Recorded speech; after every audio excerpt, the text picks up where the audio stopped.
So here at the Wix Site Editor, to hide the control panels and also another editor tools, you want to look at the top of your screen and then click right here on this arrow called Hide Controls. Just click on it one time. And then it will hide the control panels and the editor. And you can also click Exit right here on the layers. And then to show it again, you want to click on this blue arrow on Show Controls. And then on the tools right here at the top right of your screen, you want to click on it. And then click on all the editor tools that you will use later.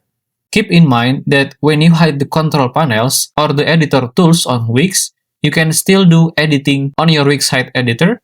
So for example, when there are no editor tools, I can just click on any element and then move it up as I like.